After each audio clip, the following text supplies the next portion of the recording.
Meine Herren, the target for today is Krasnoarmeyskaya, specifically the enemy supply depot located at the railway station. Each aircraft will carry 4 or 8, depending on configuration, 250 kilogram general purpose bombs to effect the destruction of this target. Our fighter escort, Bf-109s from JG-52, will meet us at Zaporozhskaya airfield at waypoint 2. Expect light flak over the front line and over the target. We anticipate considerable fighter opposition as we will be flying within range of several Soviet fighter regiments.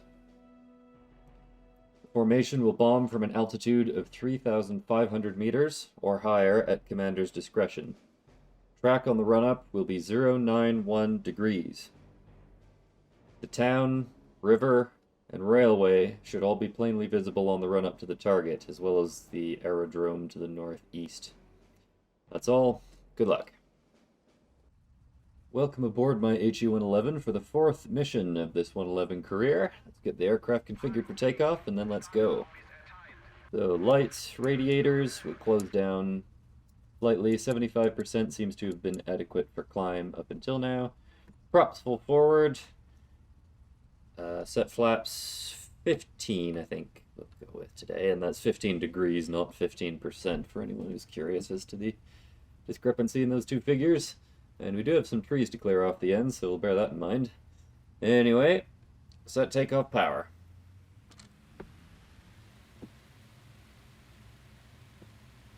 Takeoff power set.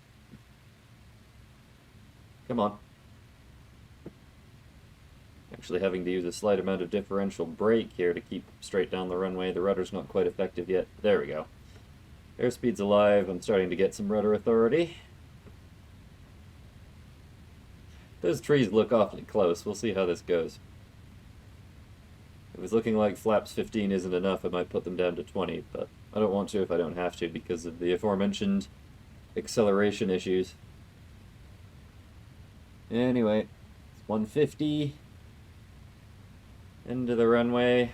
Up we go.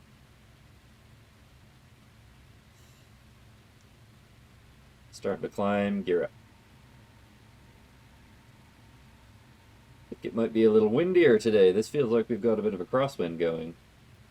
Anyway, accelerate please. 180. Okay, this is a risk, but flaps up.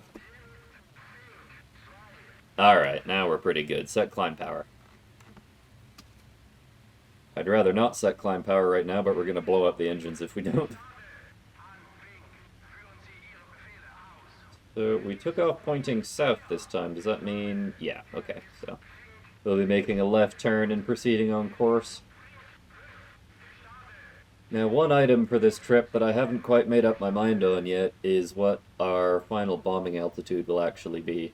As a general rule, I want to get as high as we can get, but I also want to be level and have the formation assembled well before we cross the front line. And I don't think we'll be able to get much higher than about 4,000 unless I sort of meander our track over towards where we meet up with the fighters. So 088 is the track for that. Anyway, as we make this turn, everyone should be able to get assembled behind us. I'll actually pull back to max continuous power briefly so that they can get assembled a little bit more readily. And, oop, 088, almost missed it.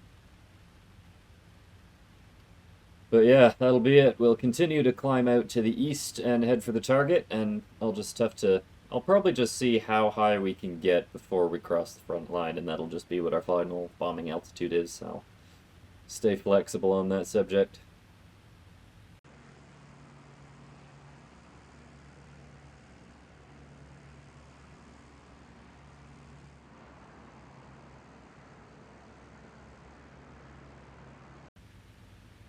So, that down there is Zaporozhskaya airfield, where we're meeting up with our fighter escort.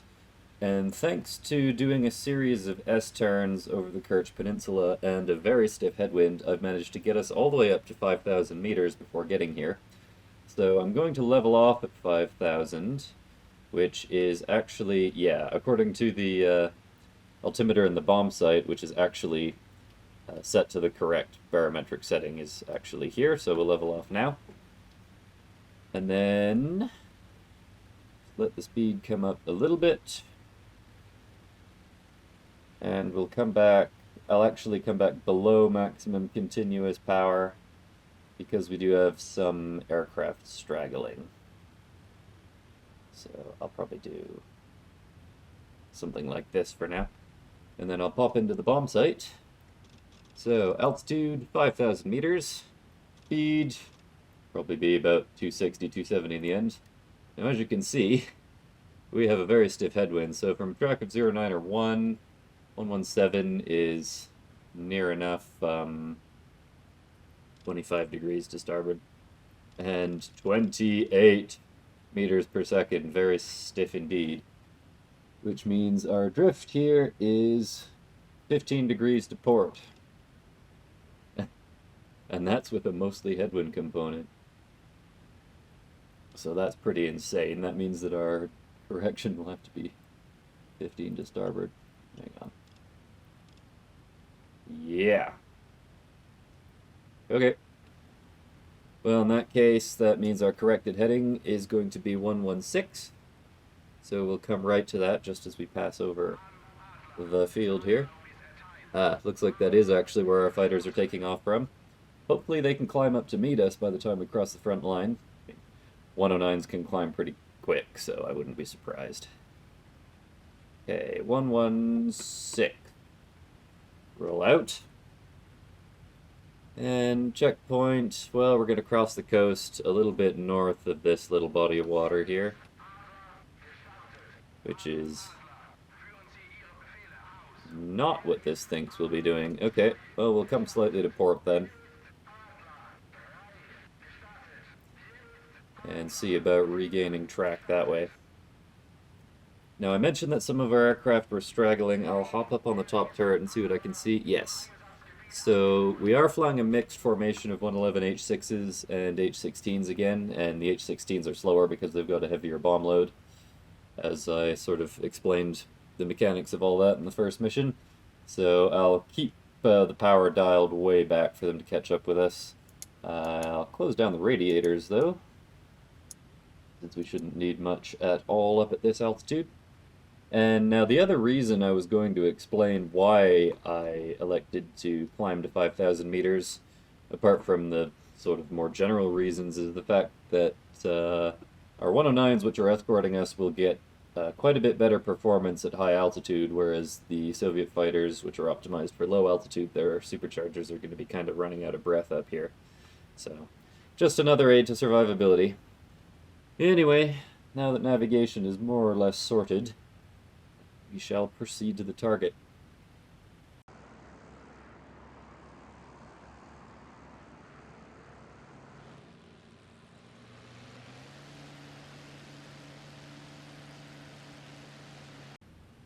So, little status update. We are just now crossing over the front line, and our straggling pair of bombers, well, the last two stragglers, that is, have finally caught up. So I'm going to jump down into the cockpit, set maximum continuous power, and I'll just have to monitor those guys to make sure they can keep up at that speed. But if we have a look through the sight here, this lake here is this one. So I'll be coming right shortly to regain track and pass just to the south of it. Then our next checkpoint, and functionally our initial point, will be this bend in the river here, and then on to the target. No sightings of enemy fighters as of yet, but I'm sure it's coming.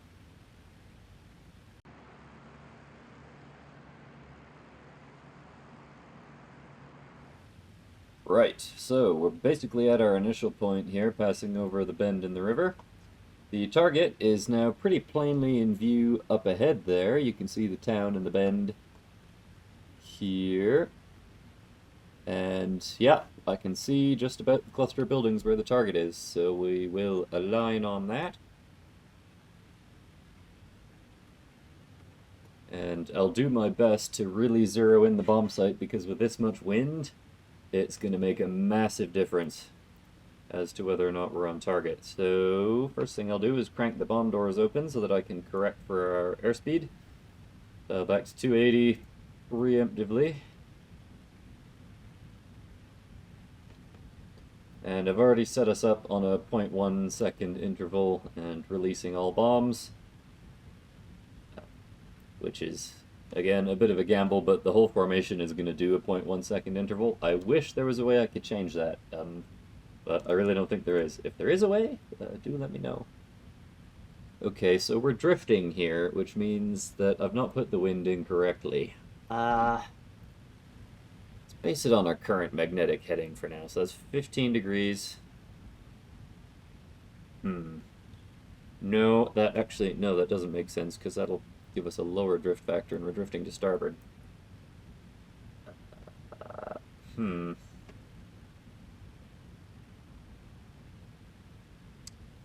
Yeah, okay.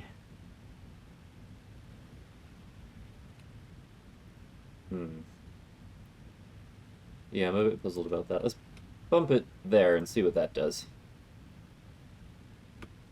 Turn slightly to port. Airspeed's coming back to 280. You've now got 14 degrees of drift correction. Now we'll align on the target and see if we still appear to be drifting.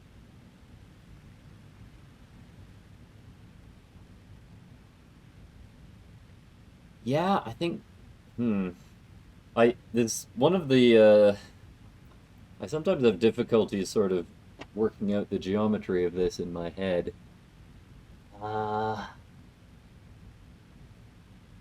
Yeah, 117, which even from our track over the ground rather than our magnetic heading, we shouldn't be, I don't know.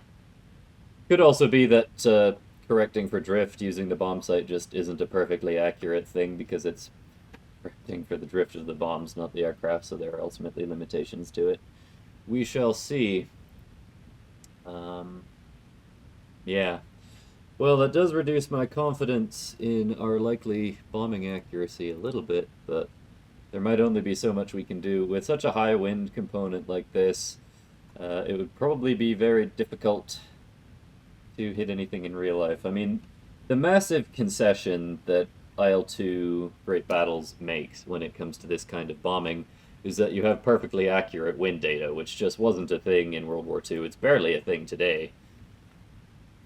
So, it enables a degree of precision which would have been most unlikely in reality. Anyway, we'll do our best.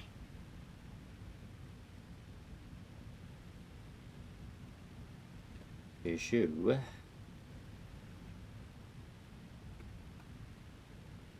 Yeah. I don't know if there's too much more to say. I guess I have time to recheck everything. Airspeed 280. Altitude 5,000. Wind. I think I've put it in correctly. I really, really do. So we'll just have to let the outcome speak for itself a little bit there.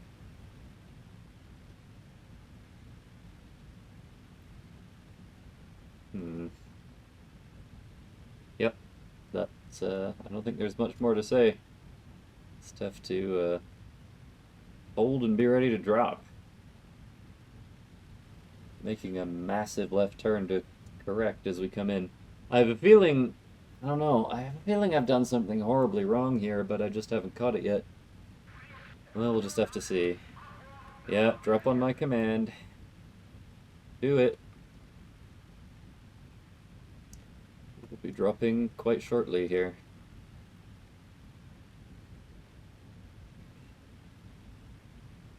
So, manual mode. Airspeed, altitude, bomb interval, and quantity. Everything looks good.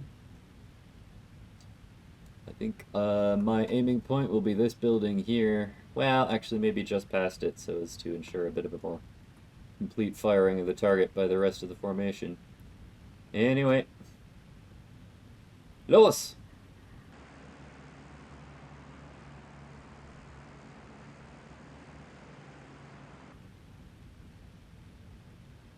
And we'll just have to see what everyone else does. And, well, how we do.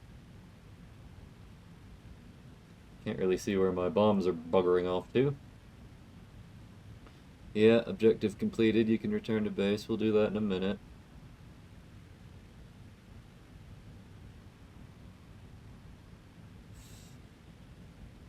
And honestly, I'll be a little bit surprised if we're on target. We shall have to see. Well, actually, that's about as good as I could have hoped for. That definitely caused at least a partial destruction of the target, so I might just have to be happy with that. So, Petrovskaya here is sort of our rally point, so we'll come left now. Shut the bomb bay doors, please.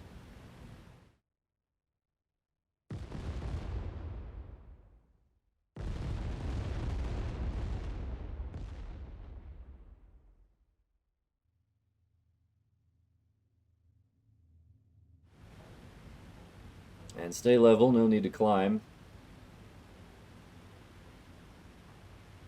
Yeah, it's in amongst these lakes here and might be a bit obscured by low cloud, but that's actually, no, it's not, because it's over. That's Petrovskaya over there, so we'll head for it.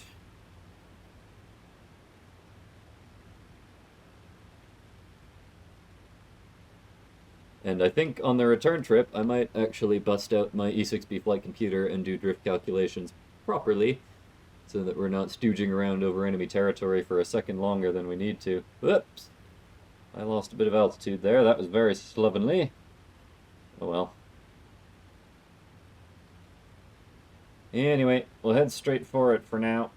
Level off, and, well, start making our way back and see whether or not we encounter fighters on the way out. I suspect that's pretty likely, but we'll see.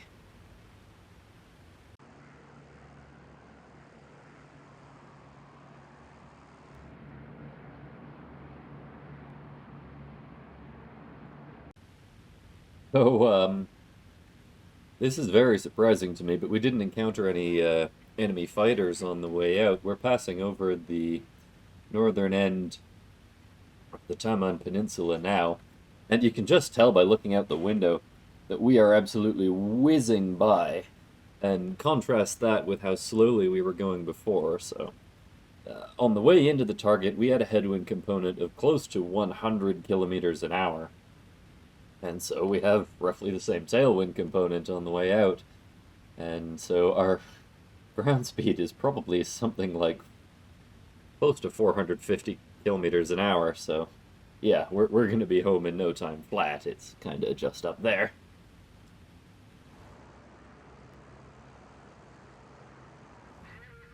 Well, we are back at Zamorsk. The wind is out of the east, so I'm going to make a sort of loose, wide left downwind and try to land into the wind when we get down there. I've already ordered the rest of the formation to return to base.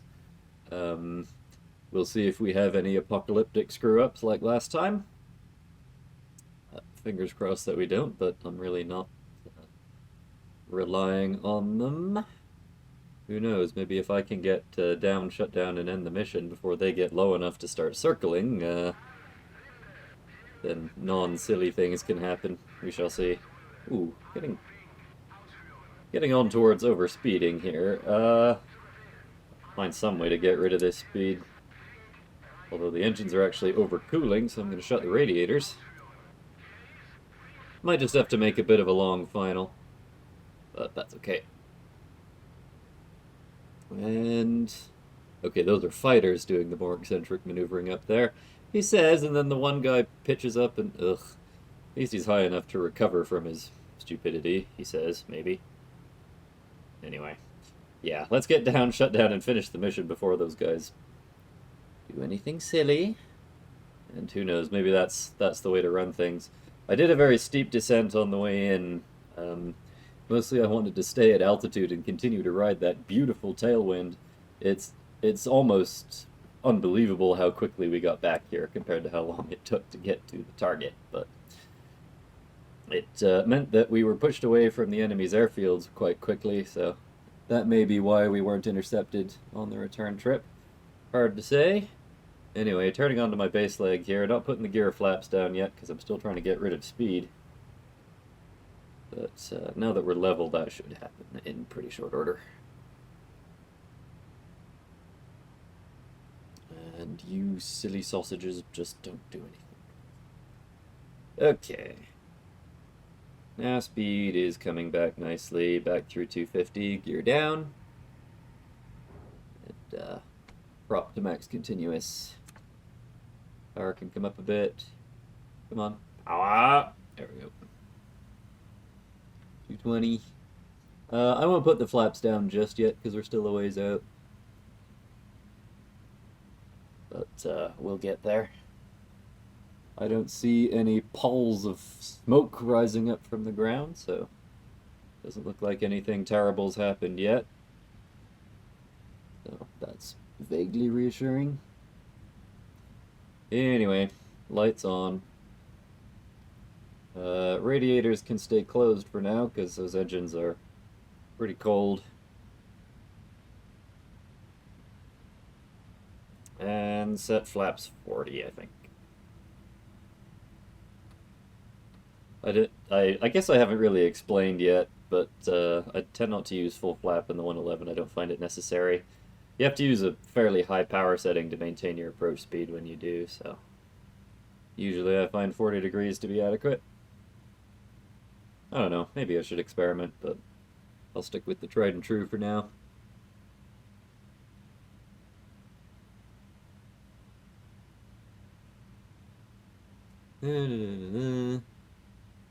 Nothing too outrageous happening out there. That's very good. Ooh, something outrageous happening down here. Getting below the proper glide slope because I'm staring out the window and not watching what I should be watching. Ooh, our speed's getting a little bit low, too. I won't let it get any lower than 160, but that's probably pretty much ideal. Okay. Well, this looks okay. Sorry, but the urge to look is irresistible. Also, that guy, has he got his gear down? Yes, he's landing on the... He's taking the full length of the field and landing in a crosswind. I'm going to be extremely unsafe and just hope that I'll pass in front of him before anything happens there. Yeah, it'll be fine. Gears down, 2 green. Over the field. We'll be out of his way anyway. Okay, we are down. Get on the brakes. I'll let myself sort of drift leftward a little bit. And we'll just go shut down in front of that hangar there. Okay, we're decelerated. Flaps up. Put on a bit of power to taxi clear. Flaps are up. Lights can come off.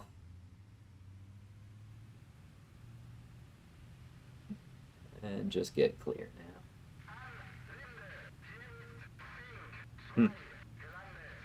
Well, so far so good. These guys are kind of behaving themselves, he says, seeing a 111 standing on one wing.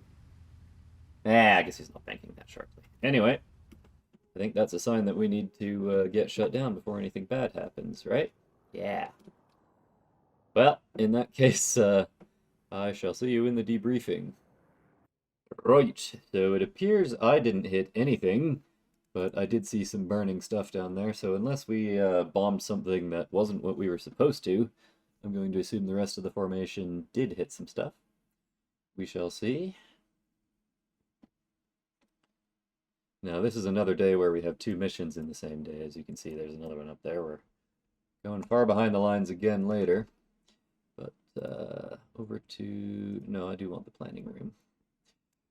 Right. Okay, so yeah, some of our aircraft did hit stuff. Knocked down a total of 4 buildings. Yeah, it looked to me like a lot of the bombs landed a little bit short of where would have been ideal, but frankly, under those wind conditions, I consider it more than satisfactory that we were able to hit anything at all, so I think I can live with that pretty nicely. And as you can see here, our mission for this evening is to go and bomb a bridge. So I'll be back with that before too terribly long. Toodles.